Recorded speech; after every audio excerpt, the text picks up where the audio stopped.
Gracias, bienvenidos a esta charla con un tema apasionante que todos, de alguna u otra manera, hemos experimentado y vivenciado. Y es la luz, es algo que desde la antigüedad nos ha despertado un montón de preguntas y nos las sigue despertando. Y lo que pretendo en esta charla es hacer como un recorrido, un panorama histórico, pero también experimental de todo el contacto que hemos tenido los seres humanos con la luz y cómo poco a poco hemos ido refinando esa relación de amor y odio con la luz, porque nos ha hecho doler la cabeza un montón de veces tratando de entender cómo se comporta, pero también nos ha traído una gran cantidad de aplicaciones tecnológicas a nuestra sociedad actual. Entonces vamos a descifrar esos misterios que ha tenido la luz.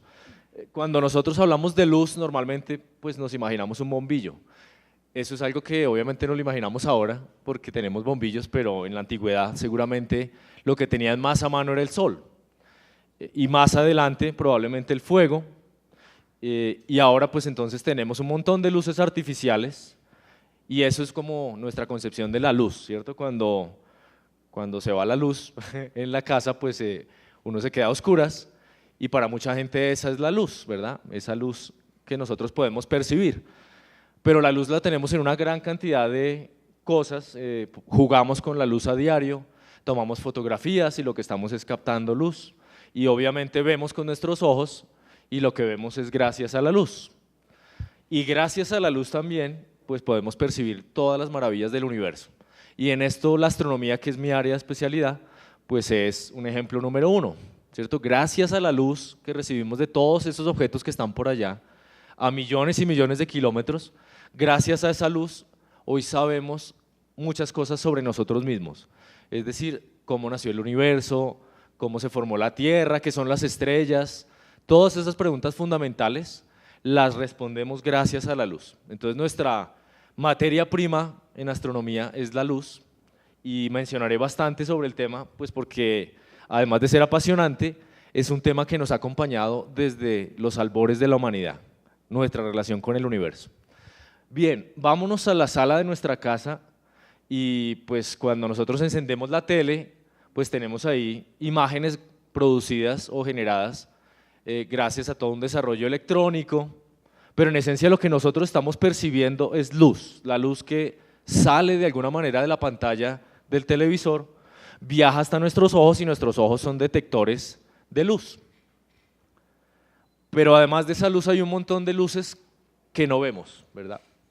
Entonces lo que voy a tratar de exponer en estos primeros 5 minutos de la charla es una cantidad de propiedades de la luz que sabemos que existen, que todos hemos experimentado con ellas, pero que hasta hace muy poco realmente no sabíamos cómo explicar esas propiedades de la luz. Pero pues un ejemplo muy sencillo en donde uno tiene un montón de luz es en su celular. Aunque el celular esté apagado, digamos que la pantalla está oscura, pues tenemos ahí un montón de luz.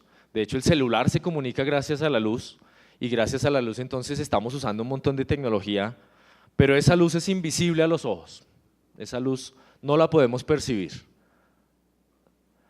Cuando hablamos de luz, el nombre técnico que le damos nosotros los físicos es radiación, la radiación. Esa radiación entonces es lo mismo que luz, pero hay un montón de sinónimos también para esa radiación. Yo puedo hablar de espectro electromagnético, puedo hablar de energía, si se quiere, porque la luz tiene asociada una energía. Todos esos son conceptos muy análogos. Fíjense que lo que llamamos el espectro electromagnético, que es un término bastante técnico, pues me está diciendo que la luz tiene diferentes propiedades. Es decir, que la luz que proviene del televisor y la luz que proviene de esa pantalla y la que proviene de las luces que están allá arriba tiene ciertas propiedades, no es exactamente igual. Entonces hay diferentes tipos de luz, diversos tipos de luz. Esos diversos tipos de luz se definen o se caracterizan por su energía. Hay luz que es muy energética y hay luz que es muy poco energética. Y eso es lo que vamos entonces a ver a lo largo de la charla. Cosas que sabemos de la luz, que todos sabemos de la luz, es que viaja muy rápido. Pero durante miles de años la gente pensó que la luz era instantánea. Es decir, que yo encendía aquí un foco de luz y instantáneamente llegaba a todas las partes de este salón, pero también instantáneamente llegaba a regiones muy lejanas del universo. Esa velocidad de la luz fue un quebradero de cabeza durante mucho tiempo, porque saber cuál era la velocidad real de la luz, pues tomó bastantes años y experimentos. Hoy sabemos que esa velocidad de la luz es limitada, y el límite máximo de la velocidad de la luz es 300.000 kilómetros por segundo.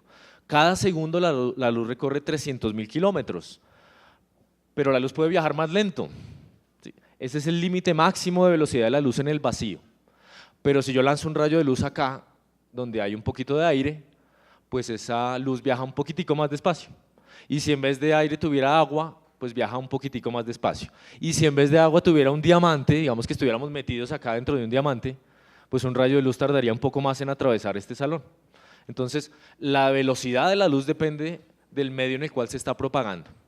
Si se propaga en el vacío, entonces llegamos al límite máximo de velocidad, no solo de la luz, sino este es un límite impuesto por la física para algo que se pueda mover a cierta velocidad.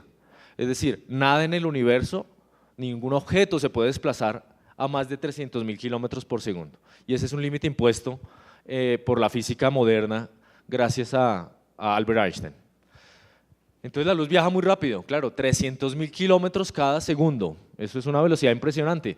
Para que ustedes se den cuenta de lo grande que es, aquí tenemos una representación de la Tierra, esta es la Luna, y esto es lo que tarda un rayo de luz en llegar de la Tierra a la Luna. Es decir, 1.3 segundos es lo que tarda un rayo de luz que sale de la Tierra en llegar a la Luna. Y además les cuento que esa es la distancia más lejana que ha llegado, a la cual ha llegado el ser humano. El ser humano lo más lejos que ha llegado es 1.3 segundos luz. Nada, prácticamente, porque la estrella más cercana después del Sol está a 4 años luz. Entonces imagínense, pensar en viajar a la estrella más cercana después del Sol, pues nos tardaríamos 80.000 años a la velocidad que nosotros podemos viajar ahora. Si viajáramos a la velocidad de la luz tardaríamos 4 años solamente. Bueno, digo solamente porque hay estrellas que están a millones de años luz y hay objetos que están a miles de millones de años luz. Propiedades de la luz que todos hemos experimentado, pues gracias a la luz existe de alguna manera la oscuridad también. Entonces las sombras, ¿cierto? Son producto de la luz que impacta sobre ciertos objetos y entonces genera lo que conocemos como las sombras. Y con las sombras pues podemos jugar un montón, ¿cierto? Las sombras nos permiten vivenciar cómo la luz está impactando los objetos y cómo no está impactando los objetos. Entonces lo que aquí podemos ver es ausencia de luz, ¿cierto? Esa vaca que está ahí es la ausencia de la luz, pero esa luz está impactando a unos objetos y entonces la luz y la oscuridad van muy de la mano. Hay obras fascinantes, les quiero mostrar o presentar a este artista por si no lo conocen. Él juega con las luces y las sombras y entonces genera una cantidad de figuras en base a la sombra que generan ciertos objetos cuando les pega la luz. Kumi Yamashita, es espectacular. Bueno, como dije antes, todos hemos experimentado desde pequeños con la luz y hay propiedades de la luz muy familiares para nosotros, otras no tanto, que nos cuesta un poquito más entender, pero les voy a mostrar una serie de imágenes en donde vemos propiedades de la luz.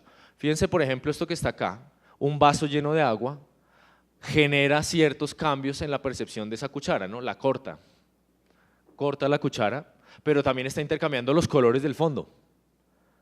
Entonces estos son experimentos muy sencillos que todos pueden hacer en la casa y que nos muestran cuál es una de las propiedades de la luz que se llama la refracción. Refracción, voy a ir mencionando ciertas cualidades de la luz.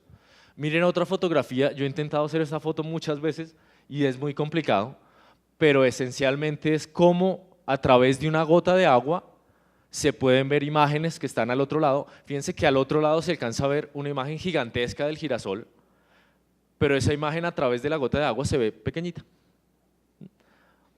Los animo a tratar de hacer esta fotografía por la mañana, cuando están todas las planticas llenas de rocío, y ahí vemos otra propiedad de la luz.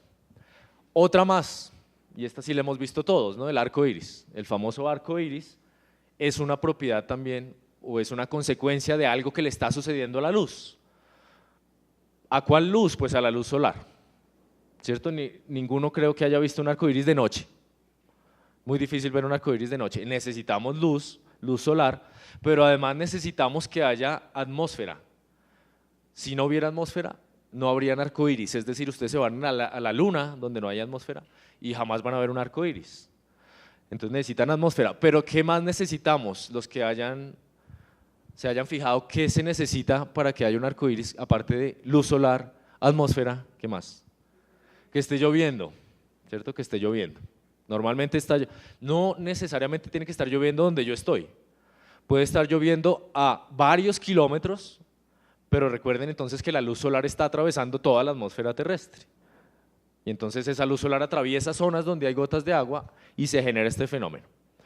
Nuevamente la refracción.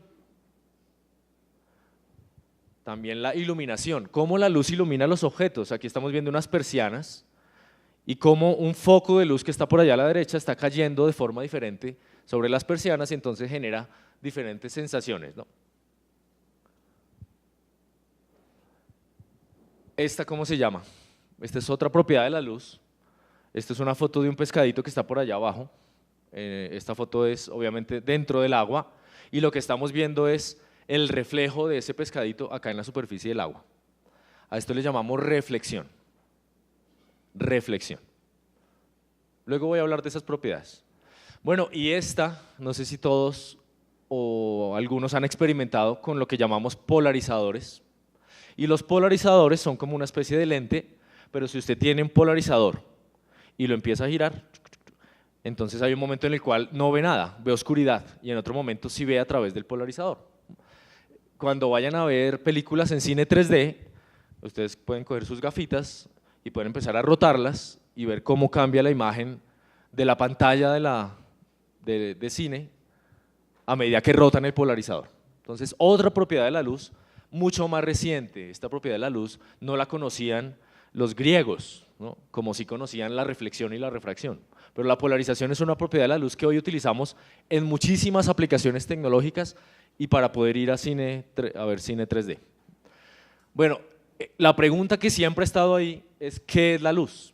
Es una pregunta que no es fácil de responder y todavía les adelanto que no la hemos respondido plenamente.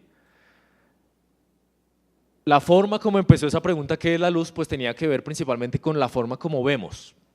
Entonces, cuando nosotros hablamos de la visión, la óptica, indirectamente estamos tratando de entender qué es la luz y cómo llega a nuestros ojos y cómo se generan imágenes. Entonces, había dos grandes entendimientos de qué era la luz o cómo veíamos. Uno era toda la escuela platónica y ellos afirmaban que ver, la sensación visual, era producida por haces que salían de nuestros ojos. Entonces nuestros ojos tenían como una especie de fuentes luminosas que iluminaban los objetos. ¿Sí? Algo que sería más o menos algo así, ¿no? Dentro de nuestro ojo tenemos un instrumento que empieza a emitir luz y golpea esa luz a los objetos y eso significa ver.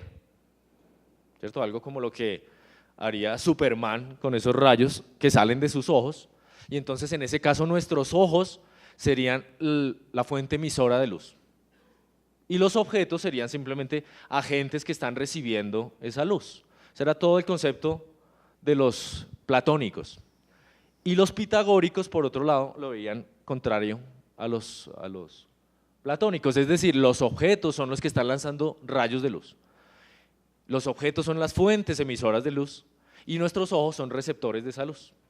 Entonces, si ven las grandes diferencias entre esas dos escuelas, para todos yo creo que es claro que la escuela que tenía la razón ahora es la pitagórica. Bueno, antes y ahora, esa es la explicación. Realmente son los objetos los que están de alguna manera enviando algo que llamamos luz, que llega a nuestros ojos y nuestros ojos son detectores de esa luz. Somos detectores de radiación, algo así, ¿no? Un objeto emite luz y entonces yo soy un receptor de esa luz. Como les dije, todo lo que nosotros nos preguntábamos acerca de la luz se relacionaba mucho con cómo vemos y a eso le llamamos óptica. De alguna manera, la óptica engloba todo lo que tiene que ver con la forma como las imágenes se forman en nuestros ojos, en una cámara de fotos, en una pantalla. Eso lo explica la óptica. Entonces voy a hablar un poquito de cuál ha sido ese trasegar del ser humano para llegar a instrumentos ópticos. Instrumentos ópticos que utilizamos hoy todo el tiempo, ¿no? Esa cámara pues está grabando y hay un sistema óptico con el cual está grabando. Las cámaras de nuestros celulares están grabando también y tienen un sistema óptico, pero para no ir tan lejos, nuestros ojos son un instrumento óptico hecho por la naturaleza. Entonces, la historia de las lentes va asociada a la historia de la óptica y asociada a la historia de cómo vemos, cómo observamos y en últimas, qué es la luz. Desde hace muchísimo tiempo se descubrieron las leyes que les mencioné antes, la reflexión y la refracción. Esas son las más fáciles de identificar. Esas son las propiedades más sencillas que cualquier niño, pues de alguna u otra manera, puede experimentar. Y el tercer punto es la formación de las imágenes. Entonces, los lentes, fíjense que uno todo el tiempo está utilizando lentes, nuestro ojo tiene un cristalino que es un lente, pero el primer lente artificial del cual se tenga noticia, pues data de algo que se encontró en las tumbas egipcios y que realmente no era un lente como tal, sino era algo para desviar los rayos de luz, como una especie de espejo más bien. Y aquí, válganme hablar de lentes y espejos como algo que cambia las propiedades de la luz de alguna manera, cambiando su dirección, la dirección de la luz. Un espejo cambia la dirección de la luz, una lente también cambia la dirección de la luz. Y eso entonces tiene vestigios en los egipcios. Pero si nos vamos a Pompeya, ya se halló la primera lente de la humanidad. Algo de tan solo 5 centímetros. 5 centímetros es algo bien pequeñito, pero ya tenía una conformación como de una lente actual. Es decir, una cara, por ejemplo, plana y la otra cara convexa o cóncava, y eso ya hace dar a entender de que ellos estaban experimentando con cómo se veía a través de esas lentes, cómo se deformaban los objetos que uno veía a través de esa lente. En Creta tenemos el primer vestigio de que las lentes se utilizaban para concentrar rayos de luz. ¿Sí? Algo con lo cual todos hemos jugado cuando estábamos en el colegio, y uno quemaba el compañerito con la lente o encendía una hoja de papel con la lente, y entonces eso era una evidencia de que ellos estaban jugando con cómo desviar los rayos del sol para concentrarlos en un punto que ahora conocemos como el foco. Y ese punto lo tiene la cámara de video, nuestra cámara del celular y nuestro ojo, tiene ese punto que se llama el foco. ¿Cuándo empezaron a desarrollarse las lentes como nunca antes? Cuando fuimos capaces de alterar objetos o crear objetos que tenían esas propiedades de desviar los rayos de luz. Y eso lo hace el vidrio.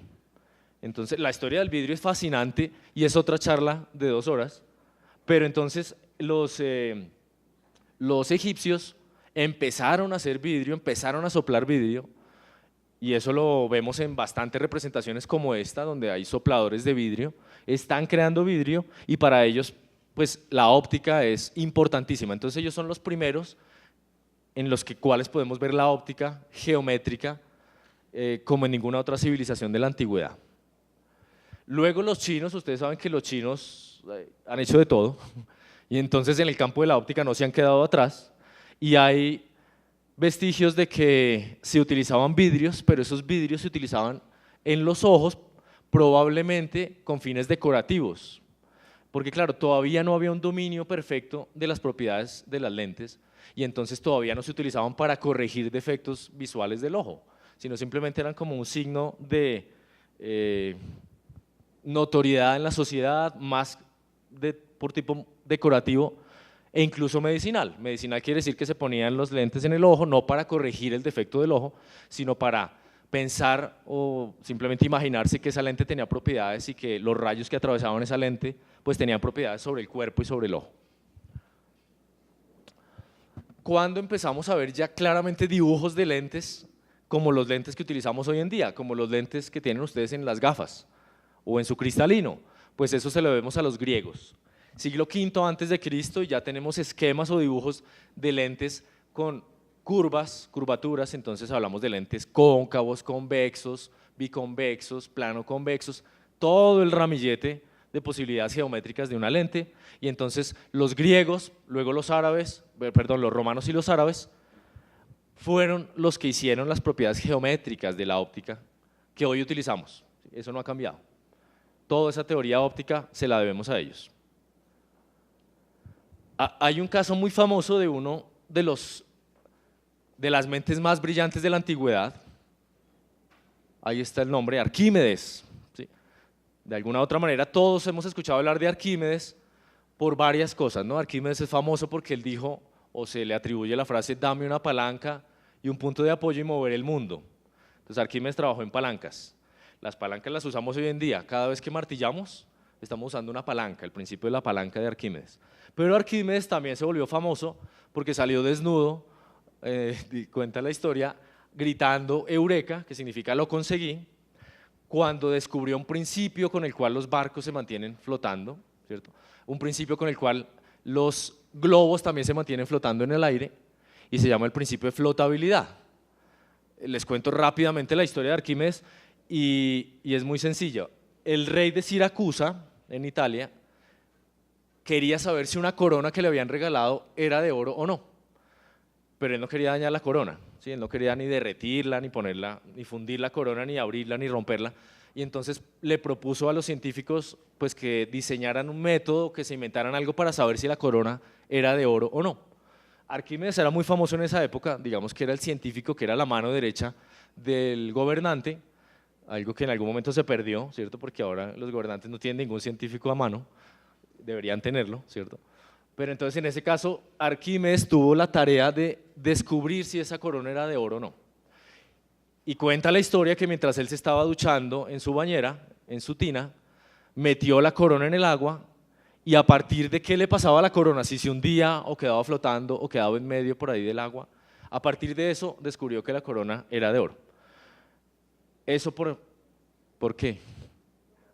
Por la densidad, justamente. La densidad del agua, la densidad de la corona, y entonces hay una relación, ¿sí? La misma que tiene que tener un barco para no hundirse.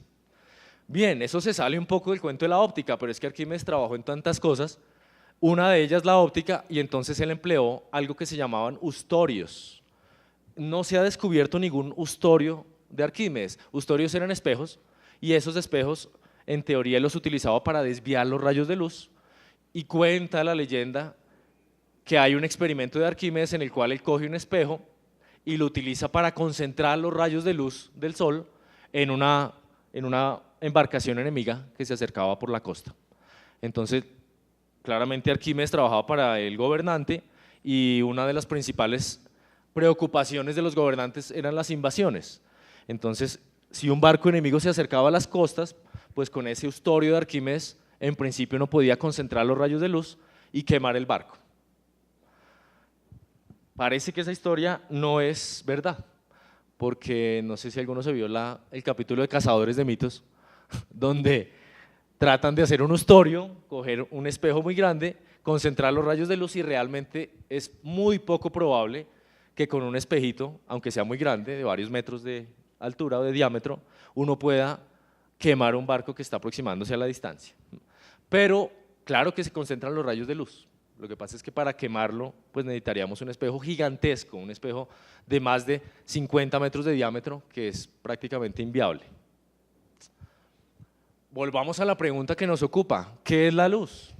¿Qué es la luz? Hemos hablado un poco de propiedades que tiene la luz y sobre todo propiedades de la luz al atravesar lentes, pero seguía habiendo una preocupación sobre qué era la luz y empezaron a surgir varias teorías sobre qué era la luz. Dos grandes teorías. Una se llama teoría corpuscular. En esencia eso significa que la luz son bolitas. Que la luz son bolitas. Fíjense entonces que esta teoría uno la puede adaptar a lo que habíamos visto de los platónicos y los pitagóricos. Es decir, que esas bolitas salen de su ojo y llegan a los objetos, o que salen de los objetos y llegan a su ojo. Pero en esencia son bolitas. ¿Quién defendía esa teoría como nadie? El gran científico del siglo XVII, Isaac Newton. Entonces Isaac Newton, también como Arquímedes, es famoso por muchas cosas, inventa un telescopio diferente al de Galileo. Ese telescopio de Newton tiene espejos, o sea, fíjense que ya vemos ahí su conexión con la óptica, él jugaba con espejos, pero también jugaba con lentes. De hecho es muy famosa la historia de Newton en donde él, para saber cómo el ojo siendo deformado variaba las imágenes, entonces él empezó a chuzarse el ojo y cogía, digamos, pinzas, como si fuera una pinza, un depilador, y se aplastaba el ojo y se lo chuzaba y iba notando cómo se deformaban las imágenes. Sí, claramente eran unos kamikazes de la ciencia, porque lo que estaban era experimentando pues, con cosas que podían simplemente dejarlo ciego, ¿no? De hecho, es muy famosa la historia también cuando Newton se pone a observar el sol directamente durante varios minutos y luego le toca quedarse encerrado en un sótano durante días porque la luz del sol obviamente le destella a uno la visión y se la daña, ¿no? Eso también le pasó a Galileo. Bien, ¿qué más cosas hizo Newton? Me gusta mencionar esas cosas que se salen un poco del tema, pero es que todo está de alguna manera conectado. Newton es el que descubre una ley fundamental en la naturaleza, y es la ley que hace que una manzana caiga de un árbol, y la misma ley que hace que la luna le dé vueltas a la Tierra al Sol. Esa ley es la ley de gravitación universal. Menciono todas esas cosas porque fue en el año 1666 cuando Newton descubre de alguna manera todos esos principios de la naturaleza, se inventa el telescopio, juega con prismas y se da cuenta que el prisma separa la luz en colores, pero no es el prisma el que genera esos colores. Muchos creen que Newton descubre las propiedades de un prisma, o sea, que descubre el hecho de que cuando usted atraviesa un rayo de luz blanca por el prisma salen colores. No, eso los griegos ya lo habían experimentado. Cientos de años atrás de Newton ya se sabía que un prisma generaba colores. La diferencia esencial es que antes de Newton la gente pensaba que el prisma tenía propiedades mágicas y que esas propiedades mágicas del prisma hacía que se generaran colores. Es decir, que los colores estaban generados por el prisma. Newton lo que dice es no, los colores ya están aquí metidos. El prisma lo único que hace es que gracias a sus propiedades abre esos colores. Abre el ramillete de un rayo, un rayo lo abre en un ramillete de colores. Todo eso en el año 1666, a raíz de que la Universidad de Cambridge estaba cerrada, entonces los mandan para la casa y él se queda más o menos 3 meses en la casa, encerrado, trabajando, haciendo experimentos y inventándose el cálculo diferencial, un montón de cosas, ¿no? O sea que la importancia de que no todo lo que aprendemos tiene que ser de alguna manera en una institución, ¿no? Así decía Einstein también que aprendió muchísimo hasta que lo metieron al colegio. Bueno, la teoría corpuscular, que la luz son bolitas, es esto. Si usted tiene una bombilla, esa bombilla emite bolitas, esas bolitas son diminutas, o sea, yo no las veo, son pequeñísimas, pero viajan por todo el espacio. No solamente necesita que ese espacio sea aire, agua o vidrio, puede ser el vacío también, y las bolitas viajan por el vacío. Y cuando esas bolitas llegan a una superficie, pues rebotan, como si estuviéramos jugando billar.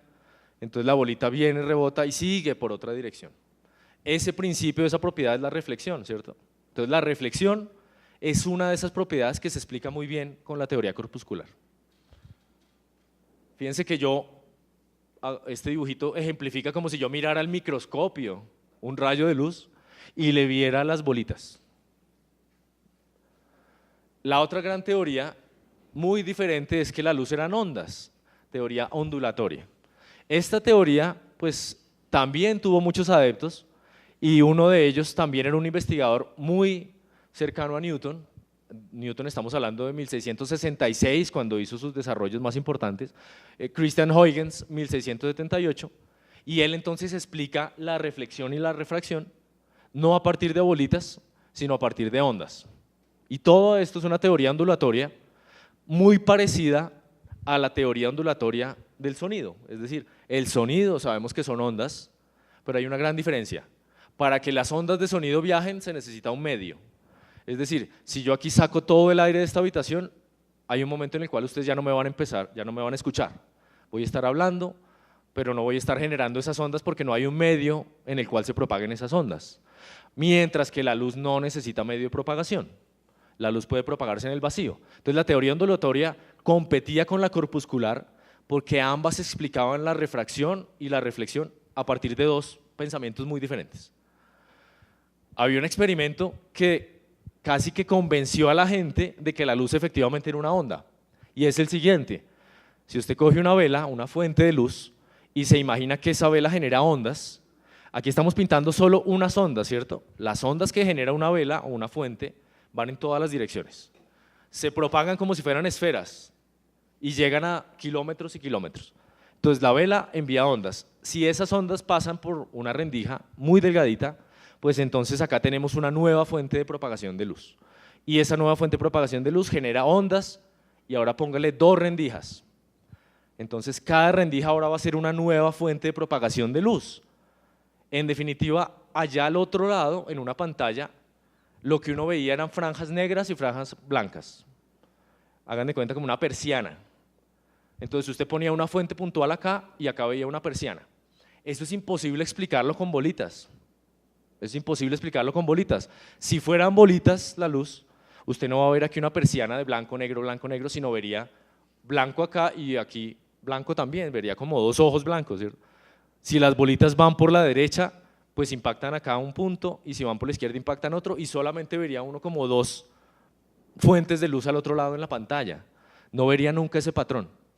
Ese patrón se llama patrón de interferencia, y entonces por eso la gente dijo, oiga, como que la luz sí son ondas.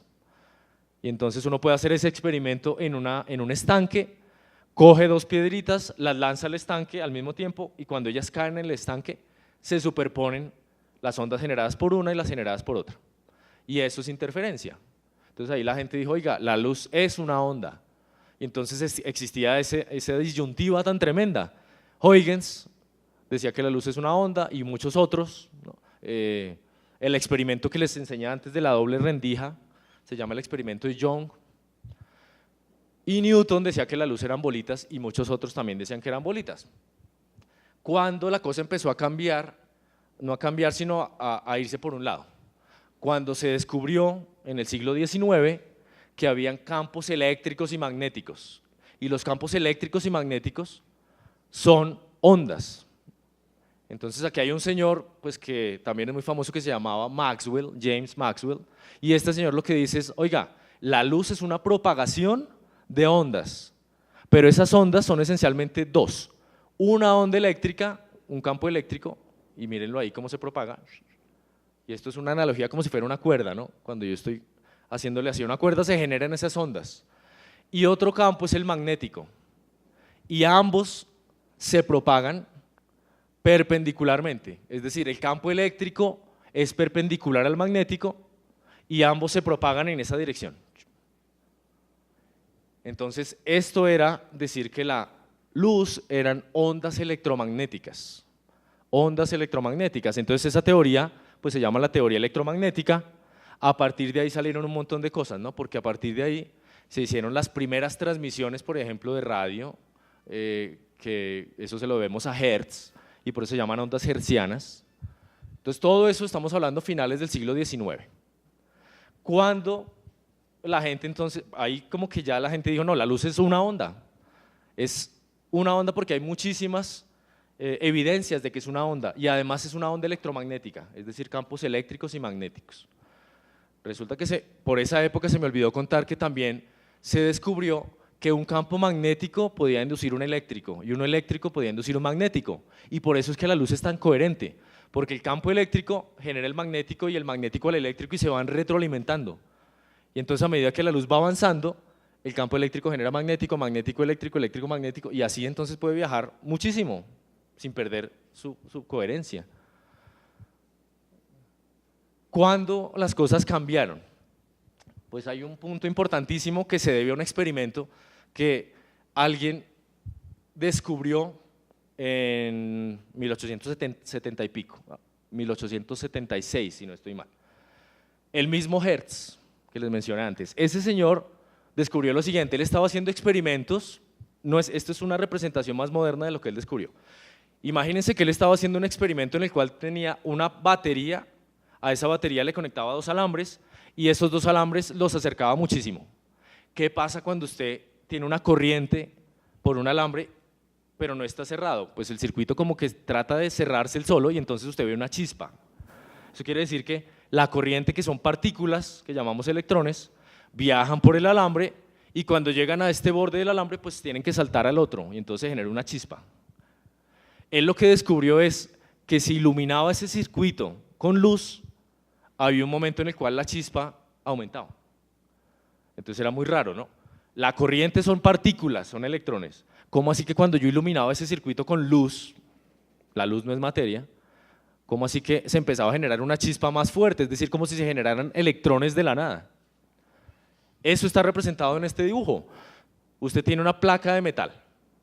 ¿Por qué metal? Porque el metal es muy buen conductor. a un metal es muy fácil sacarle sus electrones.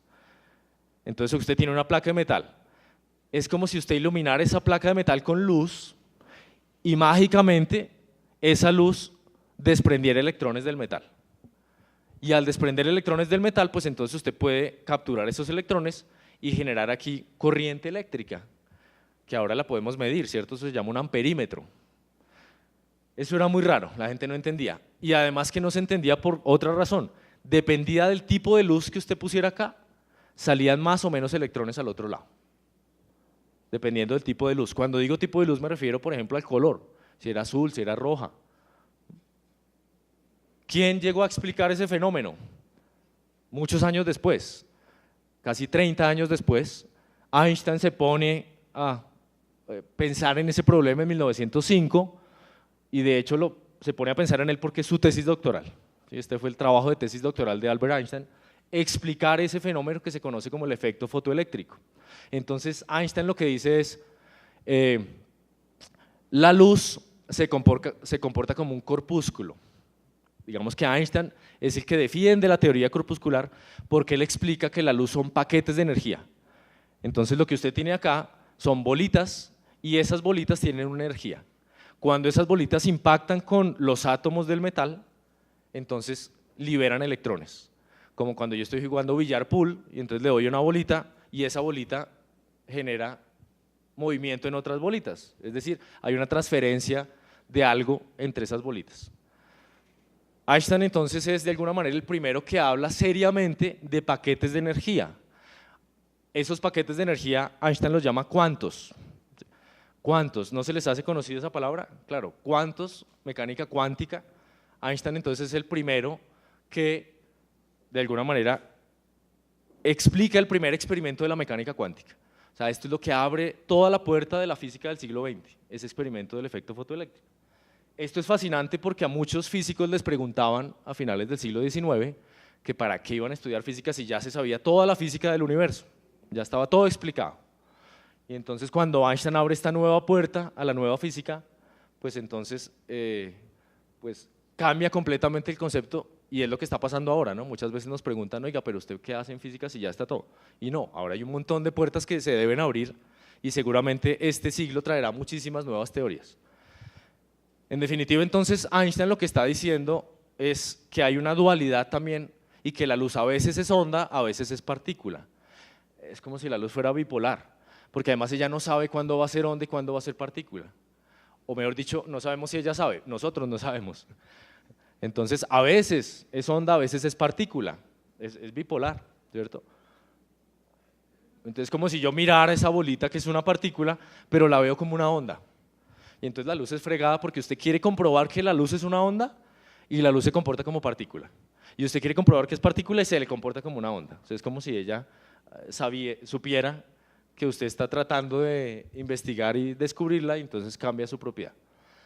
Bueno, eso se puede ejemplificar como con un sólido, pero dependiendo de la perspectiva como lo mire, pues lo puedo ver como un círculo o como un cuadrado.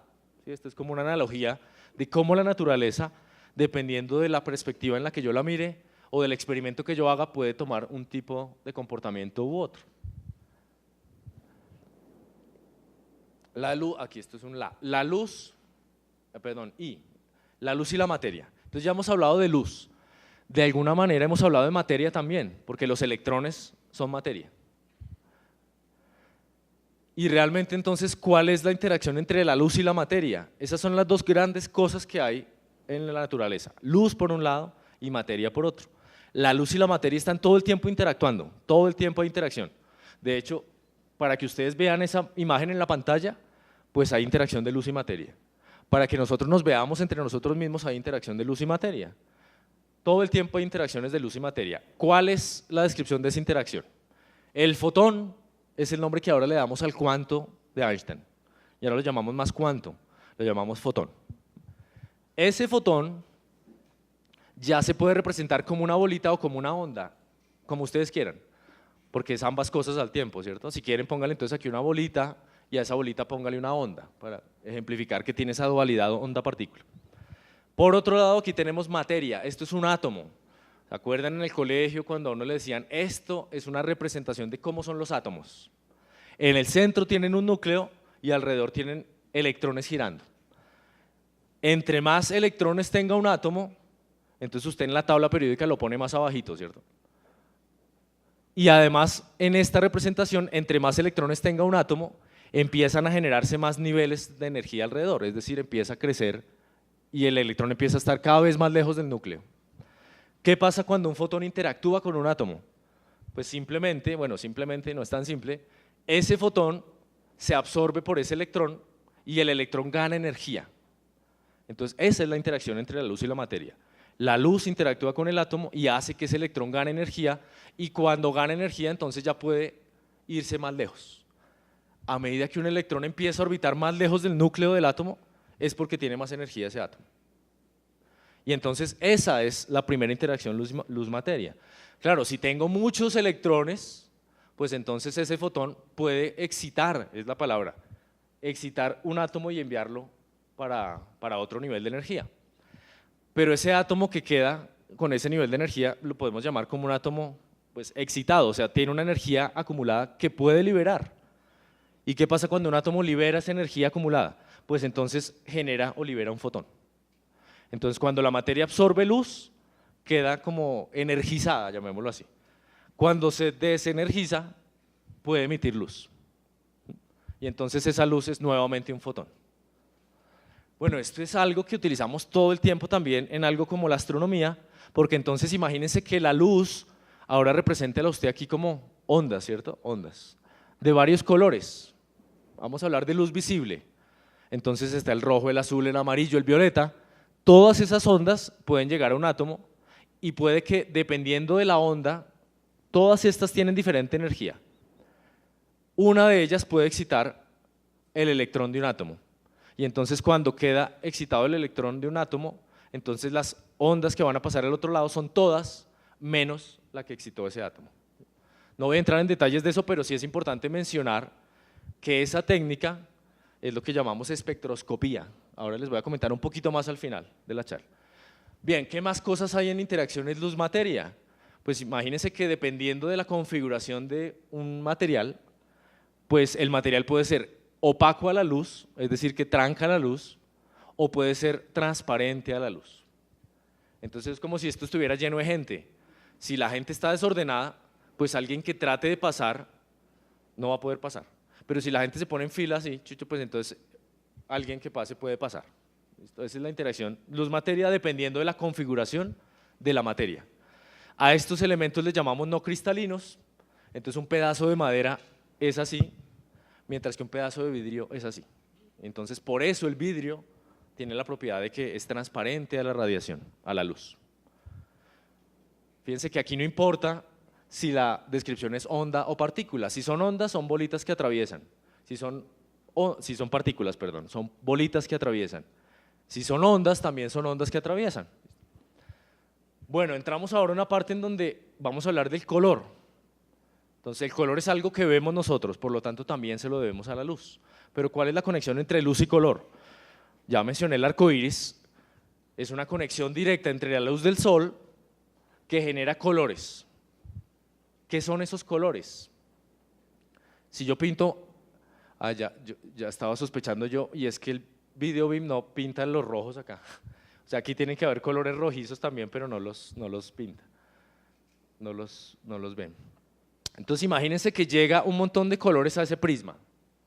El prisma, gracias a Newton, sabemos que tiene una propiedad que es la refracción, que desvía esos colores. Entonces, entre más energético es un color, más se va a desviar. ¿Cuál es el color más energético que hay? El azul. El azul violeta es el color con más energía. Ese color se desvía muchísimo y cuando sale, entonces sale para allá. Mientras que el amarillo no se desvía tanto y el rojo se desvía mucho menos. Entonces, todos los colores que aquí entraron en fila india, así paralelos, todos bonitos, allá salieron todos desparramados. Y eso es lo que hace entonces un prisma. Luz blanca, ahí están metidos todos esos colores, y cuando salen al otro lado, el más energético es el que sale más refractado, decimos, más desviado. Entonces, cada color además tiene diferente tamaño. Aquí no se ve mucho porque pues está casi que pintado a escala entre ellos, pero el azul es mucho más pegadito. Las ondas del azul son mucho más pegaditas, mientras que las del rojo son mucho más separadas. Eso significa que el azul tiene más energía, porque como si la energía estuviera más concentrada, más compacta, mientras que en el rojo hay menos energía. Entonces el arco iris, ¿cómo se forma? Pues porque las gotas de agua hacen las veces de un prisma. Cuando llega la luz solar, impacta con la gota de agua y ahí es donde se genera ese abanico de colores. Entonces cada gotica de agua actúa como un prisma. Cuando usted suma todas las goticas de agua que hay en la lluvia, pues entonces eso hace las veces de muchos prismas y eso genera un arco iris. ¿Por qué el arco iris tiene la forma de arco? Porque las gotas de agua son esféricas, casi esféricas, realmente tienen forma de gota de agua, no son completamente esféricas.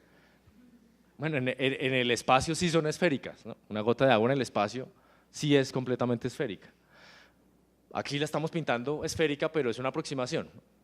Entonces, si la gota de agua fuera cuadrada, o cúbica mejor, si fuera un cubo, el arco iris no sería un arco. Eso se lo debemos es a la forma de las gotas de agua.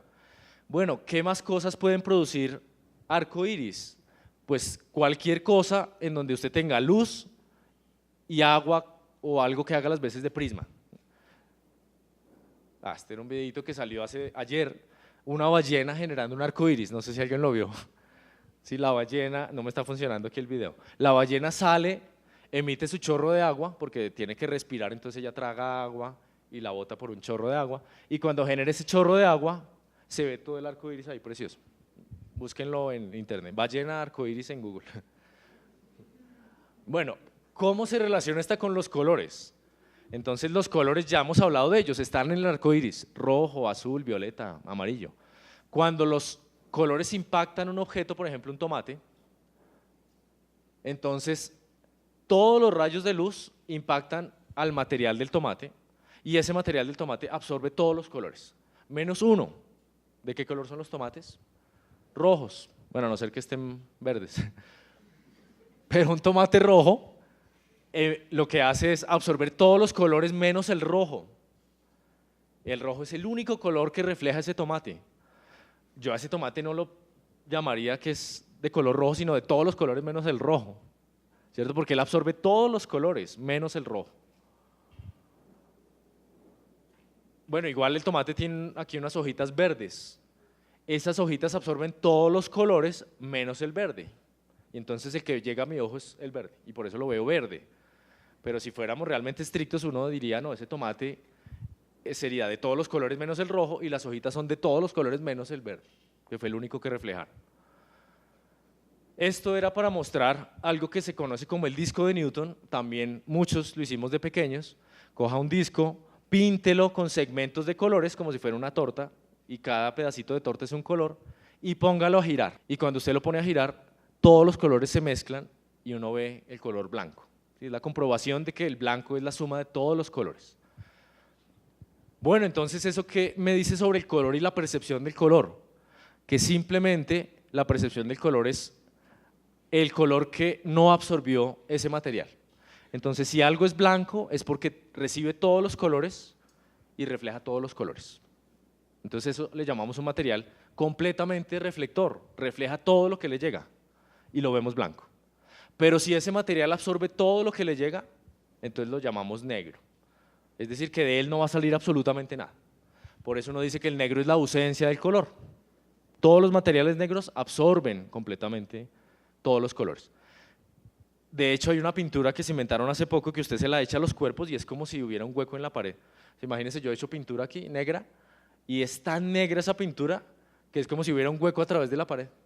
Si yo le echo esa pintura a una silla, es como si hubiera un hueco ahí, o sea, no veo que es pintura, no veo que está pintada, sino es tan negra que absorbe todo, que es completamente ausencia de color. Y bueno, ¿qué pasa luego cuando esos colores llegan a nuestro ojo? Pues entonces el color de la pera es verde porque llegó toda la luz blanca, lo único que refleja es el verde, ese verde llega a mi instrumento óptico, que es mi ojo, y mi instrumento óptico lo manda en imágenes allá al fondo del ojo, ¿no? A la retina. La retina entonces es una pequeña pantallita donde está llegando toda la emisión que refleja esa pera. Y luego, ¿qué tenemos nosotros en el ojo? Pues tenemos sensores. Esos sensores son células que le llamamos o conos o bastones. Nuestros ojos tienen millones de conos y bastones. Los conos detectan colores, los bastones no detectan colores, sino detectan emisión más de grises. Entonces, de hecho, cada uno de esos conos y bastones tiene un nivel a partir del cual se excitan de alguna manera o a partir del cual funcionan. Cuando ustedes apagan la luz acá del todo el salón, pues ustedes como que no ven absolutamente nada, pero después de un tiempo empiezan a ver cosas, ¿cierto? Eso es porque lo primero que están usando ahora mismo son los conos. Si apagamos la luz, los conos ya no sirven para nada, pero los bastones sí empiezan a detectar esa luz más débil, pero eso tarda un tiempo en que el bastón empiece a recibir esa luz y a detectarla, a ser sensible a esa luz. Entonces, si ustedes están 5 minutos con las luces apagadas, empiezan a ver un poquito, ¿no? Pero también entonces ahí hay un problema y es de cómo nuestro cerebro está procesando esa información. ¿Cuántos tonos de blanco, por ejemplo, somos capaces de diferenciar en una ciudad? Pues por ahí 2, ¿sí? Un blanco sucio y un blanco más clarito. Pero ustedes se van al polo, hablan con un esquimal y el esquimal es capaz de decirles más o menos 40 tonos diferentes de blanco, porque está tan acostumbrado a estar en un ambiente donde todos son blancos, que él diferencia blanco más blanco, blanco menos blanco, 40 tonos de blanco.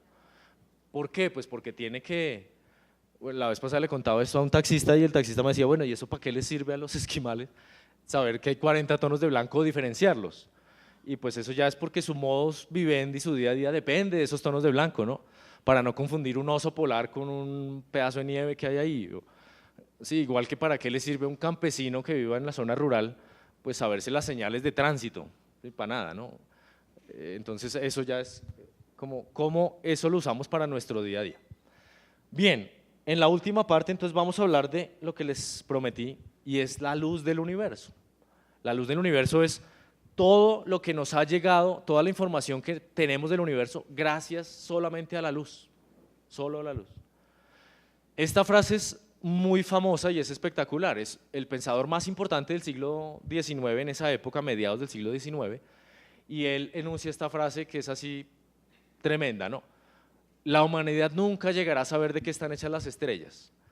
Pues imagínense un científico lee eso en pleno siglo XIX, pues se echa a llorar, ¿no? Porque dice, no voy a ser nunca capaz de qué están hechas las estrellas, porque claro, era muy difícil pensar en viajar a una estrella, coger una cucharada de estrella y traerla a la Tierra para analizarla, incluso al Sol, ¿cierto? Al Sol, hasta ahora, el próximo año vamos a enviar una misión que va a ir al Sol, pero en pleno siglo XIX, pues era casi que impensable saber de qué estaban hechas las estrellas.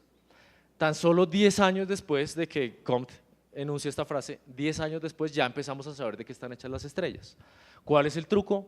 Que descubrimos que la luz tiene información y que si uno coge esa luz y la tortura, le puede sacar esa información. Entonces, nosotros los astrónomos torturamos luz todo el tiempo, cogemos esos fotones y los torturamos para sacarles la información. Cada fotón lleva información de qué lo emitió, cómo se emitió, toda la información de dónde salió ese fotón va encerradita en el fotón. Y somos capaces de descubrirlo. ¿Cómo? Muy sencillo. Cogemos un prisma y ese fotón que atraviesa ese prisma o esa luz que atraviesa ese prisma se descompone en colores, ¿cierto? A partir de esa descomposición en colores, yo puedo saber las condiciones en las cuales se emitió ese fotón. Entonces, por eso les mencioné todo el tiempo una gota de agua, un prisma, Newton, descomposición en colores, porque esos colores tienen la información de los objetos que emitieron esos colores. A eso le llamamos espectroscopía. Pero bueno, seguramente los confundí, o sea, ustedes quieren saber, pero bueno, ¿cómo está esa información ahí guardada? Pues está guardada en un código de barras. Ese código de barras es el que les voy a mostrar acá. Esto que está acá es un arco iris, pero de verdad, ¿cómo es el arco iris? Cuando ustedes miran al arco iris, lo ven completico, con todos los colores. Y no se dan cuenta que al arco iris le faltan más o menos 9.000 colores, o 9.000 tonos diferentes de color. ¿Cómo así? Pues si usted coge el arco iris y lo pudiera ver con muchísimo detalle, no con su ojo, porque su ojo es muy malo, pero si lo pudiera ver con mucho detalle, se daría cuenta que tiene líneas oscuras. Entonces aquí les pongo el arco iris, no puedo ponerlo hacia allá porque me extendería muchísimo, entonces lo que hago es ponerlo abajo, ¿sí? Cada fila significa que cogí lo que sigue al lado derecho y lo puse abajo. Entonces lo que estoy es cogiendo el arco iris y abriéndolo muchísimo, muchísimo. Y cuando le empiezo a abrir el arco iris, empiezo a ver que hay franjas negras, franjas oscuras. ¿Sí se dan cuenta? ¿Cuántas franjas oscuras tiene el arco iris? Más o menos 9.000. 9.000 franjas oscuras. ¿Qué produce esas franjas oscuras? O sea, ¿por qué el arco iris no tiene todos los colores? Resulta que la luz que sale del sol, que sí tiene todos los colores, tiene que atravesar la atmósfera del sol. Y la atmósfera del sol son gases. Cuando la luz atraviesa esos gases, se da la interacción luz y materia. Y entonces la atmósfera del sol, que es materia, se traga cierta luz. Y al tragarse esa luz, pues lo que va a ver uno acá es un hueco. A esto le llamamos entonces el espectro del sol. Y el espectro del sol está lleno de huequitos. ¿Qué produce estos huecos tan grandes? El hidrógeno. La atmósfera del sol tiene un montón de hidrógeno. Y ese hidrógeno se traga la luz que sale del sol y por eso entonces vemos ese hueco. Pero no es solo un hueco debido a un elemento. Realmente el hidrógeno produce este hueco, este hueco. Los más grandes que vean ahí son los que el hidrógeno se tragó.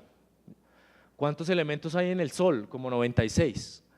Entonces hay 96 elementos en el sol, cada uno se traga un montón de colores y al final tenemos 9.000 y pico de huecos en el espectro solar. Esto es fascinante. Esos huecos nos dan información entonces sobre los elementos que hay en el sol, sin tener que ir allá a coger una cucharada de sol. Si tuviéramos todos los colores, a eso le llamamos el espectro continuo. Entonces el espectro continuo sí son todos los colores, el arco iris, pero con todos los colores. ¿Cuándo vemos o qué instrumento podemos usar para descomponer esos colores? Ya lo mencioné, un prisma. Pero un prisma es un elemento costoso, es difícil de tallar, etc. Hay otros mucho más sencillos, incluso en la naturaleza. Si ustedes cogen un pétalo de tulipán, lo miran al microscopio, se dan cuenta que está lleno de surcos.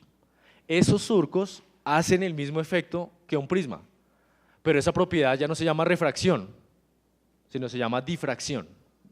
No se tienen que acordar de eso, pero simplemente saber que es otra propiedad de la luz. Cuando la luz llega a esos surcos, los surcos hacen que esa luz se abra en ramillete y entonces vuelven a salir todos los colores. Entonces un tulipán sería a esto le llamamos una rejilla de difracción. Pero otro mucho mejor que un tulipán es un CD. Usted coge un CD, lo mira al microscopio y también ve esos surcos, mucho más regulares y mucho más bonitos que en un tulipán. Entonces ustedes claramente cogen un CD, lo sacan a la calle y ven ahí el arco iris, ¿cierto? De todas formas les cuento que ese arco iris nuevamente está lleno de huecos, tiene 9.000 huecos. Entonces no lo podemos ver porque nuestro ojo es muy malito. Entonces son dos propiedades de la luz diferentes que llevan a lo mismo. La refracción hace que la luz blanca se abra en colores y la difracción hace lo mismo, el mismo efecto. En los telescopios modernos utilizamos rejillas en vez de prismas. Antes se utilizaban prismas. ¿Por qué? Porque hacer una rejilla es muy complicado. Usted necesita en un espacio de 1 milímetro hacer 1000 surcos. Eso solo puede hacer un láser, ¿no? No espere con un bisturí hacerle 1000 surcos a 1 milímetro de un acetato. Esta es una rejilla moderna. Son así de complicadas o así de grandes mejor. Entonces, este es el resumen de toda la espectroscopía de los últimos 150 años. Si usted entiende esto, ya entiende cómo sabemos qué tienen las atmósferas de los planetas, qué tienen las estrellas, todo. Entonces, póngale cuidado. Espectroscopía astronómica se llama esto. Coja un bombillo de luz blanca, ese bombillo emite luz, ponga un prisma en medio o una rejilla, lo que tenga a mano. Cuando la luz blanca atraviesa el prisma, se van a generar todos los colores. Esto es un espectro de todos los colores, un espectro continuo se llama. Ahora coja un gas, hidrógeno, helio, flúor, neón, cualquier gas, caliéntelo. Cuando usted caliente el gas, ese gas es capaz de liberar los fotones que se había tragado antes. ¿Se acuerdan que les mostré que un gas se puede tragar luz?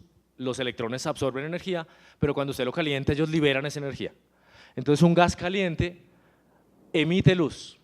¿Cuál es un ejemplo de un gas caliente emitiendo luz? Pues estas bombillas, ¿sí o no? Sí.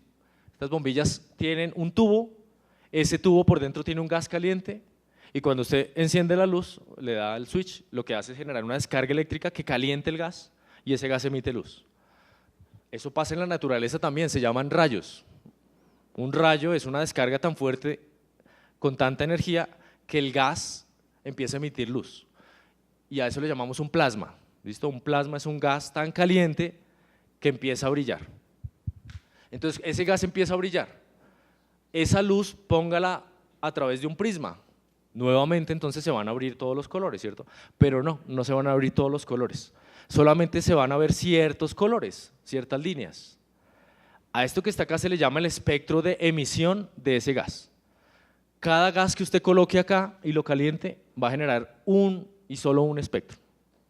Entonces esto es un código de barras, es una huella digital. Cada gas tiene una huella digital. No hay dos gases que tengan la misma huella digital. Entonces si usted pone hidrógeno le sale aquí unas líneas, si pone helio le salen otras, si pone flúor le salen otras. Y entonces usted coge la tabla periódica y por cada elemento de la tabla periódica usted tiene una huella digital. Y si usted identifica cuál es esa huella digital, esa ya no va a cambiar. Va a ser siempre la misma huella digital. No importa si ese elemento está aquí en la Tierra, o está en el Sol, o está en Venus, o está en otra galaxia, va a tener la misma huella digital. Y última parte, ahora combine ambas cosas. ¿Hasta ahí más o menos? Sí. Ahora combine ambas cosas, coja la luz blanca, esa luz blanca va a viajar, pero ahora póngala a atravesar el mismo gas que tenía antes, pero frío. Entonces, ese gas frío, cuando le llega la luz, ¿qué hace? Se traga cierta luz, ¿cierto? Ya se los mostré en el modelito de un átomo. Cuando ese fotón que sale de la lámpara atraviesa el átomo de ese gas, entonces ese gas absorbe luz, pero absorbe solo ciertos tipos de luz, no todos. Entonces póngale que absorbió el amarillo. Cuando usted haga pasar eso a través de un prisma, se van a ver todos los colores menos el amarillo, porque el amarillo se lo tragó ese gas. Entonces, ese gas que está acá es el mismo de este, pero frío. ¿Eso qué quiere decir? Que este espectro que va a ver aquí usted se llama el espectro de absorción, porque ese gas va a absorber ciertos colores. ¿Qué colores absorbe ese gas? Los mismos que emita cuando usted lo caliente. Entonces usted coge ese gas que absorbió esos colores, cuando usted lo caliente va a emitir esos mismos colores. Este es el espectro de absorción del gas y este es el de emisión. Si usted combina ambos, siempre le van a dar todos los colores. Entonces, ¿cómo se aplica esto a estudiar el Sol? El Sol es como si fuera esto, ¿listo? El Sol emite luz, esa luz tiene todos los colores. Cuando esa luz atraviesa la atmósfera solar es este gas y entonces ese gas se traga colores. Entonces lo que usted está viendo aquí en la Tierra cuando mira al Sol a través de un prisma o en el arco iris es toda la luz del Sol que era así con lo que se tragaron los gases en la atmósfera del Sol y entonces por eso es que se ven esas líneas oscuras en el arco iris. 9000 líneas oscuras. ¿Por qué 9000? Porque ahí hay 90 y pico de elementos. Entonces cada elemento tiene ciertas líneas. Y ustedes me pueden preguntar, bueno, ¿y usted cómo sabe cuáles líneas son de cada elemento? Pues es complicadísimo, por eso tardamos 100 años en saber la respuesta. Porque es como si usted cogiera un papel, yo pasara un papel acá y cada uno de ustedes pone su huella digital en el papel, pero una encima de la otra. Imagínense que al final me pasan esa hoja de papel y entonces yo digo, esta huella es de fulanito, esta es de tal. Eso es complicadísimo porque están todas las huellas ahí en ese mismo papel. Eso lo hemos hecho en astronomía. ¿Cómo descubrimos eso? Pues el primero que vio líneas oscuras en el Sol se llamaba este señor Wollaston, 1802. Él descubre que el arco iris no tiene todos los colores, pero no tiene ni idea por qué pasa eso. Tuvo que llegar este señor Fraunhofer en 1814 para descubrir que esas líneas oscuras en el espectro solar, o sea en el arco iris, son elementos en la atmósfera solar. Y miren los que él vio, él no vio los 9000, no tenía los instrumentos que tenemos ahora para ver las 9000 líneas oscuras. Él vio las principales. Él vio una producida por el oxígeno o varias producidas por el oxígeno, el hidrógeno, el sodio, etc. Así empezamos a saber qué elementos había allá, a 150 millones de kilómetros de la Tierra. Pero, miren acá les traigo imágenes reales de espectros de otros elementos. Este es el espectro del sodio, del argón, del mercurio y del bario. Son muy diferentes uno de otro. ¿Qué pasa si usted mete en un mismo recipiente sodio, argón, hidrógeno y bario? Pues que va a quedar todas esas líneas ahí una encima de la otra. Entonces es bien complicado descubrir eso. Bueno, nos falta entonces hablar, tengo 10 minuticos para hablarles de algo que no hemos tocado y es importantísimo, la luz invisible. Entonces, todo lo que les estoy hablando son colores, pero eso lo vemos, ¿cierto? pero hay un montón de luz que no vemos, ya lo mencioné al comienzo. Mi celular ahora mismo está emitiendo un montón de luz y yo no la veo, pero otro celular que tengan ustedes de pronto sí la ve, porque esa luz llega en forma de otras ondas que no ven nuestros ojos. ¿Cuándo empezamos a descubrir la luz invisible? En 1800. Este señor estaba viendo un espectro, entonces él tenía su telescopio y a través del telescopio entonces puso un prisma y ese prisma le generó un arco iris en la mesa de trabajo. Pero en esa mesa de trabajo él también tenía cosas, porque todos los científicos somos súper desordenados, tenemos un montón de cosas en la mesa y él tenía un termómetro. Y ese termómetro lo tenía ahí en una zona donde no estaba llegando luz, aparentemente. Aparentemente ahí había sombra y no llegaba luz. Y él vio cómo el termómetro empezaba a activarse y a subir su temperatura. Él estaba descubriendo que ese termómetro sí estaba recibiendo luz, pero que esa luz no la veía en nuestros ojos. ¿Cómo le llamamos a esa radiación que descubre William Herschel? Infrarrojo. Y el infrarrojo es una radiación muy importante, porque nosotros emitimos infrarrojo. Cuando usted acerca su mano así frente a la otra, recibe un calorcito, ¿cierto? Ese calorcito, pues que entre otras le dice que usted está vivo, es radiación infrarroja. Radiación infrarroja, es luz. Entonces todos ustedes emiten luz, aunque no sean estrellas, pero no solo las estrellas emiten luz, ¿sí? La Tierra también emite luz infrarroja. ¿Qué otros tipos de radiación hay? Este otro señor, un año más tarde, descubre otro tipo de radiación muy parecido. Estaba observando un espectro en su mesa de trabajo y de repente tenía sales de plata por acá y descubrió que las sales de plata empezaban a oscurecerse sin que les estuviera cayendo luz, aparentemente. No les caía luz visible, pero les caía un tipo de radiación que se conoce ahora como ultravioleta porque está más allá del violeta. El violeta es el último color que yo veo por acá, entonces de ahí para allá lo llamaron ultravioleta, más allá del violeta. Bueno, todo esto entonces iba de la mano con lo que les mencioné antes. Maxwell, hablando de su campo electromagnético, de que la luz era radiación electromagnética. Y entonces, ¿cuál fue la primera vez que vimos el espectro de una estrella, pero ya en un papel? Porque una cosa es verlo ahí con los ojos y usted no puede salir a la plaza pública y decir, oiga, vi esto, porque le van a decir usted está loco, pero si usted muestra una fotografía ya, pues es diferente. Entonces la primera vez que alguien fotografió un espectro de una estrella fue este señor, 1872. Ya existía la fotografía análoga y él sale con un espectro de esa estrellita que es Vega, fabuloso. Ahí vemos nuevamente lo que les mencioné antes, un espectro continuo, un espectro de emisión, un espectro de absorción. Esto lo puede uno mencionar muchas veces porque para que se le quede a uno eso, pues no es que sea inmediato, ¿no? Nos costó 100 años entender qué estaba pasando. Miren, espectro del hidrógeno tiene apenas unas pocas líneas, pero el espectro del hierro, mire todas las líneas que tiene. Entre más electrones tiene un elemento, la probabilidad de que haya más líneas en el espectro es mayor. Y fíjense aquí un catálogo de espectros, yo tengo uno ahí en mi billetera. Entonces yo en mi billetera tengo todos los elementos de la tabla periódica y cuál es el espectro de cada uno. Y también cargo por ahí una rendija, entonces si alguien me dice, oiga, le doy $1.000.000 y me dice qué hay en esa lámpara, pues saco mi rendija, miro el espectro y cojo y empiezo a tachar ahí de mi catálogo de espectros. El hidrógeno tiene este espectro, el helio, el litio, el oxígeno, el carbono. Están todas las huellas digitales ahí de los elementos. Con esta técnica hemos estudiado también superficies planetarias, pero también la misma superficie de la Tierra. Resulta que cuando la luz del Sol llega a la Tierra, impacta con el suelo. El suelo absorbe cierta luz y refleja otra. La luz que reflejó el suelo va a tener los colores que debería tener, más los que se tragó, menos los que se tragó la Tierra. Entonces, esta técnica me permite también analizar material en la Tierra, pero también material en Venus, en Marte, en planetas rocosos, en atmósferas de Júpiter, de Saturno, etc. Cometas, también los analizamos con esta técnica. Y además esa técnica se combina con algo que es supremamente poderoso y es lo siguiente. No solamente el espectro me dice de qué está hecho ese objeto, sino me dice si el objeto se acerca o se aleja de mí. O sea, es fascinante, no solamente me dice de qué está hecho, sino me dice, oiga, eso está hecho de tal cosa y se está alejando de usted. ¿Por qué? Porque el espectro se ve alterado si el cuerpo se acerca o se aleja. Si el cuerpo se acerca o se aleja, el espectro se mueve para un lado o para otro. Entonces imagínense todos estos espectros que les mostré acá. Pero si el cuerpo se aleja o se acerca, el espectro se mueve para un lado o para el otro. Todo ese espectro movido para un lado y entonces usted sabe que ese objeto es hidrógeno o que tiene hidrógeno y que además se aleja. Así descubrimos que el universo se estaba expandiendo.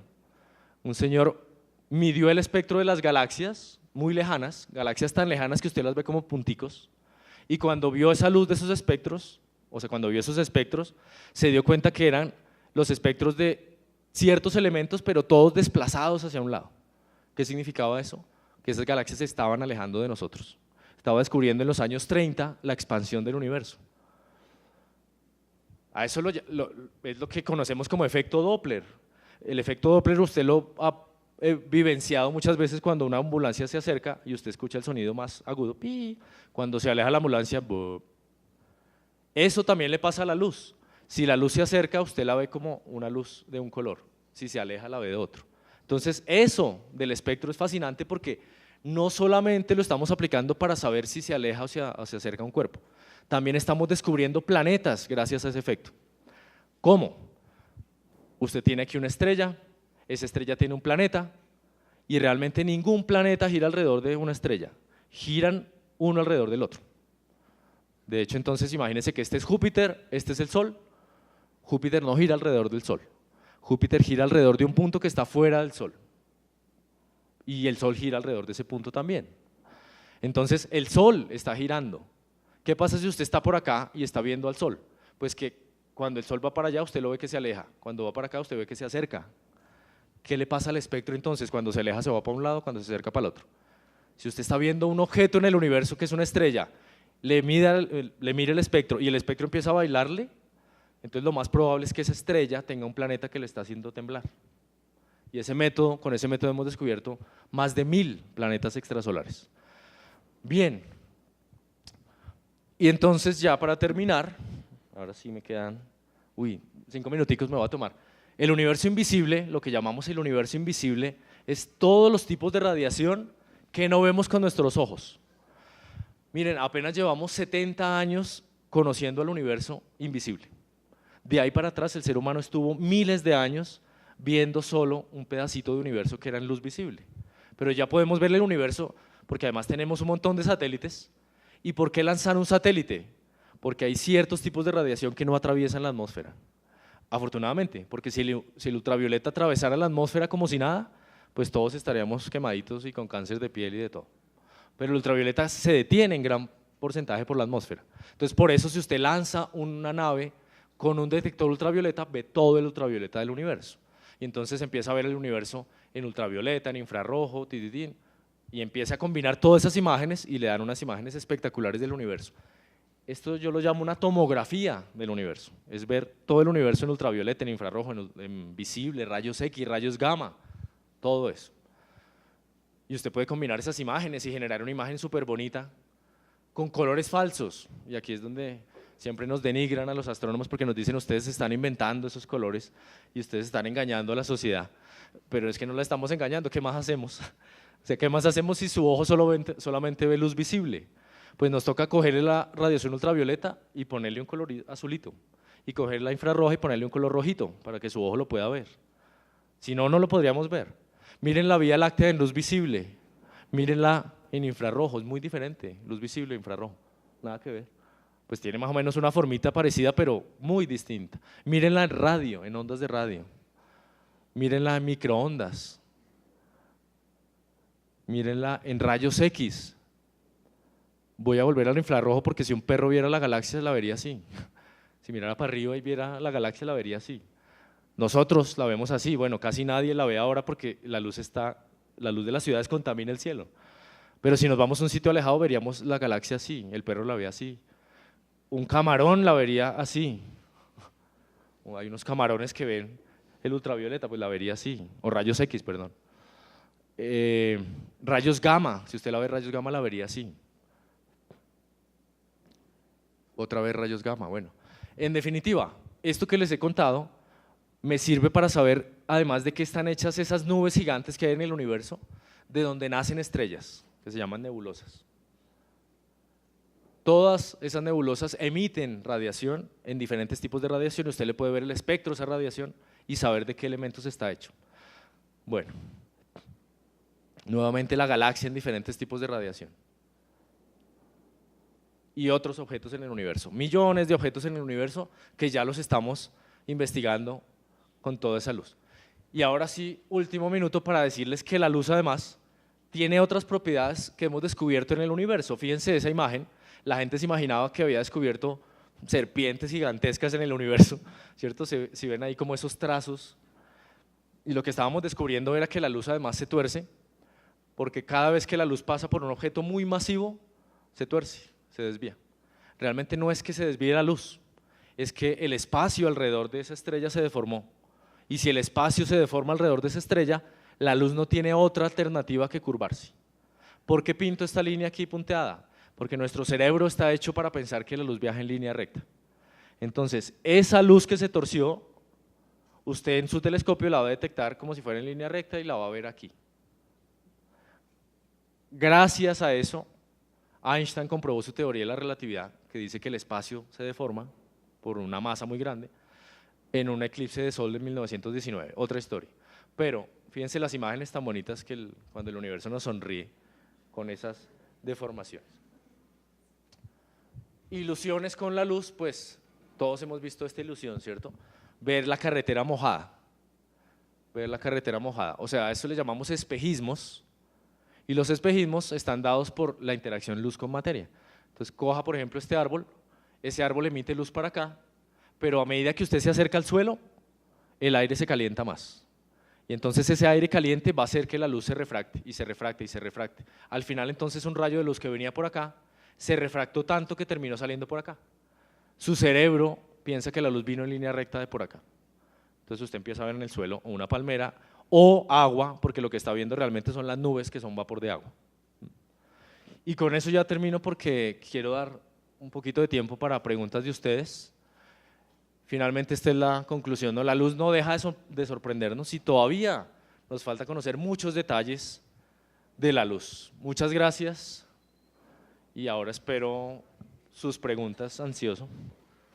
Gracias.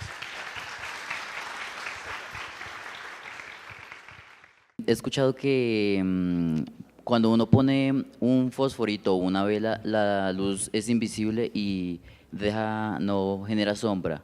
Eso es medianamente correcto, pero cuando vemos el sol, entonces, si no estoy mal, el fotón dura 10 millones en salir del sol en eso. Entonces, ¿es correcto o es falso o solo se cumplen pequeñas cantidades de plasma? Segundo, un fotón cuando viaja por el espacio va tomando energía o va agarrando masa o desde que nace sigue con la misma energía. Entonces la primera pregunta, él menciona algo interesantísimo. En el Sol, toda la energía se produce en el núcleo del Sol.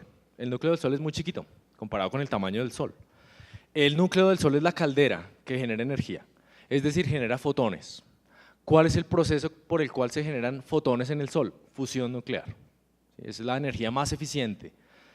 El Sol es un reactor nuclear, ¿no? Por eso es que yo digo pues, que hay que cuidarse del Sol. No salgan a tomar el Sol así olímpicamente porque esa emisión viene de un reactor nuclear y a nadie se le ocurre ir en vestido de baño a Fukushima a recibir ahí toda esa radiación. Entonces el Sol es un reactor que produce fotones, luz. Esos fotones se producen en el centro. Tienen que viajar hasta llegar a la superficie para poder escapar del Sol. El Sol tiene tantos átomos adentro que el viaje de un fotón puede tardar hasta 1 millón de años en llegar del centro a la superficie. Un viaje que apenas le tomaría 2 segundos, le toma 1 millón de años, porque cada vez que el fotón trata de salir, lo absorbe un átomo y luego lo reemite, y otra vez lo absorbe y lo reemite. Ese es un viaje tortuoso de los fotones. Cuando los fotones ya llegan a la superficie del Sol, ya tienen vía libre para viajar, porque el espacio es vacío. Entonces un fotón que sale de la superficie del Sol, tan solo le toma 8 minutos llegar a la Tierra. Y entonces esa es, digamos que, la trayectoria de la luz desde que sale del Sol. A escala pequeña, pues sucede más o menos lo mismo. Todo el tiempo la luz está siendo absorbida y reemitida. Por ejemplo, los materiales fosforescentes, ustedes los han visto, ¿no? Materiales fosforescentes absorben luz, ese material queda excitado y entonces luego usted se lo lleva para el cuarto, apaga la luz y lo pone por allá y él empieza a emitir esa luz, pero tuvo que absorberla antes, entonces eso es absorción y emisión. Esa absorción en un material fosforescente es muy lenta, es muy retardada, eso quiere decir que usted absorbe luz y él luego después de un tiempo la emite, Pero los chalecos reflectivos también son materiales que absorben y emiten luz, pero instantáneamente. Es decir, usted coge un chaleco reflectivo y lléveselo para la habitación con la luz apagada y no va a brillar, ¿cierto? Él brilla solo mientras le está llegando luz, porque la respuesta de la luz es muy rápida, absorbe luz y la reemite muy rápidamente. Entonces, eso que está hablando es interacción luz y materia todo el tiempo, lo que hace que la luz del sol se demore tanto en llegar a la superficie y lo que hace que yo vea los materiales emitir luz. La otra pregunta, resulta que un fotón es una partícula, pues también es una onda, pero los fotones no tienen masa. Esa es una diferencia esencial entre la luz y la materia. La materia está hecha de partículas fundamentales, chiquiticas, que tienen masa, pero el fotón no tiene masa. Lo que es complicado y sospechoso es que el fotón, siendo que no tiene masa, tiene unas propiedades muy parecidas a las de la masa. Es decir, usted coge un fotón y lo lanza con la pared y la pared siente que la golpeó algo. A eso le llamamos momento.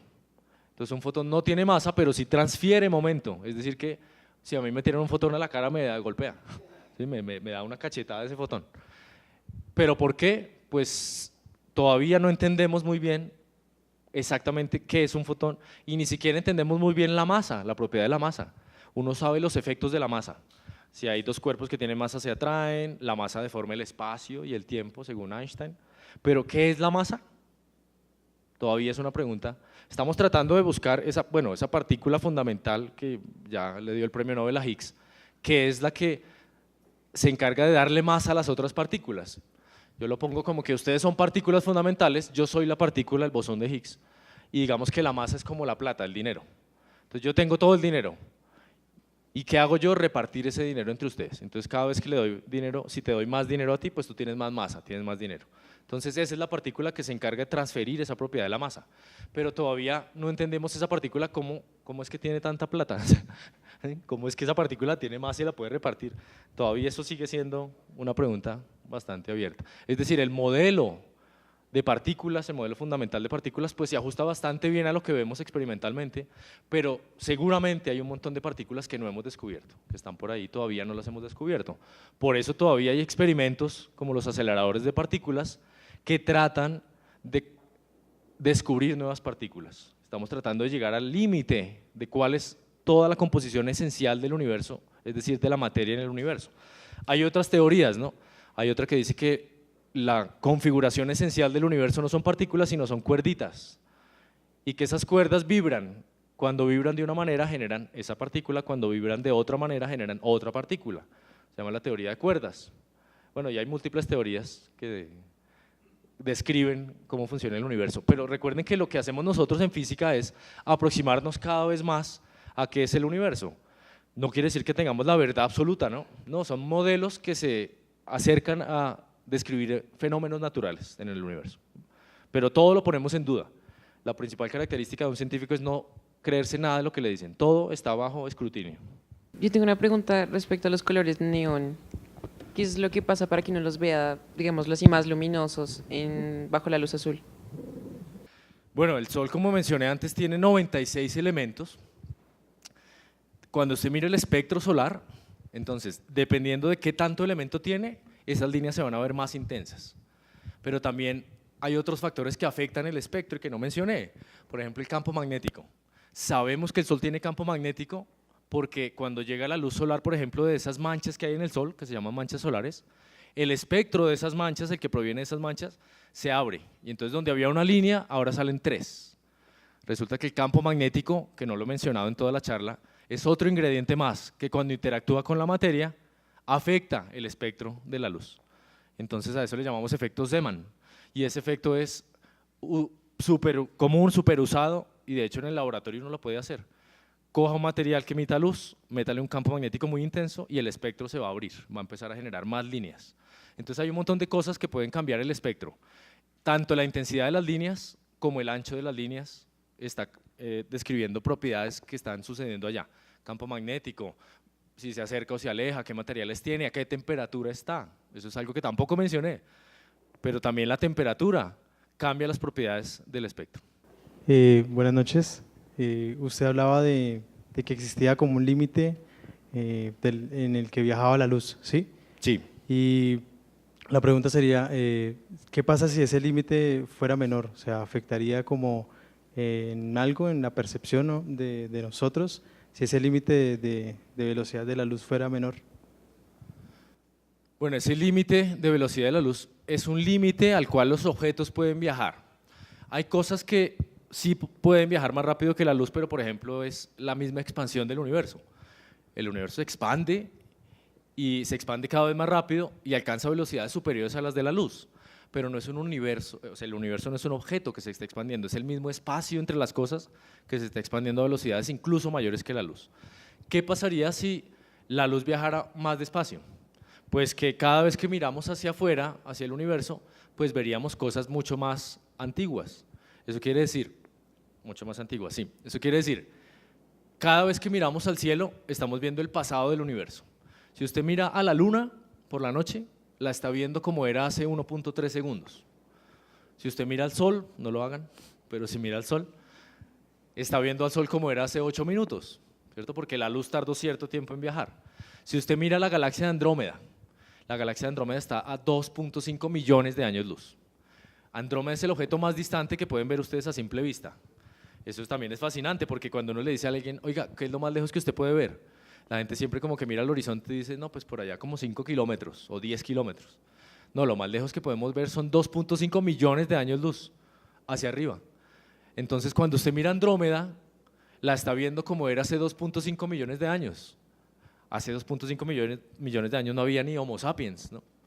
Entonces, si alguien me preguntara cómo es Andrómeda ahora mismo, yo le diría, no, espere que mis futuros descendientes dentro de 2.5 millones de años la puedan observar. Entonces, esa máquina del tiempo que es la astronomía, o sea, los telescopios son máquinas del tiempo. El otro año vamos a lanzar un telescopio del espacio que va a ser capaz de ver cosas que tienen o que nacieron hace 13.600 millones de años, 13.500 millones de años. Entonces, esa máquina del tiempo está dada por la velocidad de la luz. Si la velocidad de la luz fuera mucho más rápida, cambiarían las cosas, o sea, la máquina del tiempo sería diferente. Y si fuera más lenta, también cambiarían mucho las cosas. Pero si la pregunta es qué efectos, digamos, tiene ir más rápido que la luz o más despacio que la luz, pues seguramente cambiaría muchas otras cosas, pero todavía son preguntas abiertas. De hecho, responder esas preguntas implica cambiarse el chip, como lo hizo Einstein, e imaginarse qué pasaría si yo me monto en un rayo de luz. Por eso Einstein es el gran revolucionador de la física, porque él hizo experimentos mentales. A nadie le importaba qué pasaba si uno se subía a un rayo de luz, porque ¿quién se puede subir a un rayo de luz, no? Son experimentos locos, mentales, absurdos. Pues ponerse a responder esas preguntas absurdas hizo que él desarrollara toda una nueva teoría del universo. Y también él se imaginaba cosas como caerse en un ascensor, ¿cierto? Eso también es algo de su teoría. ¿Qué pasa si yo me monto en un ascensor y cortan la cuerda y me caigo? Pues son ideas absurdas porque nadie va a hacer eso. Pero, ¿qué pasaría si viajáramos en un rayo de luz más despacio? Pues cambiaría muchas cosas, pero no lo sé. Realmente, lo que les puedo decir desde la astronomía es que nuestra visión de todo el universo sería muy diferente. El universo observable sería otro. Es decir, veríamos con una limitación, porque la velocidad de la luz es la que pone el límite a qué tan lejos podemos ver. Hola. Es una curiosidad, cuando tú pones dos proyectores, digamos, que se cruzan, Sí. si tienen algo de onda o algo de partículas, uno pensaría que se chocarían y perderían fuerza o algo, como de pronto pasaría por el sonido, con el sonido, pero pues lo he hecho y no, pues no, a simple vista no noto pérdida de imagen, ni de color, ni de fuerza. Eso pasa porque… Sí, realmente con la explicación de onda o partícula se llegaría a lo mismo. Un proyector lanza bolitas contra la pantalla, esa pantalla absorbe ciertas bolitas y refleja otras, ¿cierto? ¿Cómo sabemos que absorbe ciertas bolitas y refleja otras? Porque si no sería como una superficie, un espejo, ¿no? Un espejo refleja prácticamente todo. Entonces un proyector manda luz a esta pantalla, esa pantalla está absorbiendo cierta luz, ¿cierto? Si la pantalla no absorbiera luz, ¿cómo veríamos esa imagen? O sea, si esa pantalla no absorbiera nada de luz, ¿qué verían ustedes en la pantalla? Se verían como ahí reflejados, ¿cierto? O sea, es como un espejo ahí, entonces se verían los que están aquí en la fila del frente. O sea, veríamos como la imagen del proyector, pero veríamos todo el reflejo de toda la luz que le está llegando de todas partes. Entonces, Toda esa luz es tan débil que ahora mismo la pantalla se la está tragando, pero está reflejando solo la luz más potente, que es la que está emitiendo el proyector. Si yo cogiera otro proyector, pues ese otro proyector hace lo mismo, emite partículas, bolitas, que se las traga la pantalla algunas y otras las refleja. Entonces realmente no disminuye, sino el número de partículas, si son bolitas, que está reflejando la pantalla sería más. Entonces, sí, lo que hace aumentar. Si lo explicamos como ondas, entonces las ondas sería, el proyector emite ondas, esas ondas rebotan también acá. El material absorbe ciertas ondas, y entonces refleja solo unas. Y cuando tiene otro proyector, entonces esa pantalla también refleja ondas.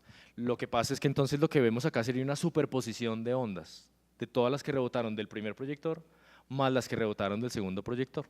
Pero eso es, como dije antes, lanzar dos piedras en un estanque y ver cómo las ondas se propagan. Y usted se va a dar cuenta que si mira eso con mucho detalle, con un microscopio si quiere, va a ver que las ondas se superponen. Pero al final cada una viaja independientemente. O sea, no quiere decir que se autodestruyan, sino una pasa encima de la otra y sigue por allá, y la otra sigue por allá. Es una superposición, pero no hay pérdida de energía. Bueno, ahí les dejo mi contacto en Twitter. Si quieren, digamos que estar enterados de charlas, eventos, etcétera, ahí pongo solamente información de uso, de, digamos, interés público. Y los invitamos a estar pendientes de la programación cultural que los museos y colecciones del Banco de la República tienen para ustedes. Muchas gracias.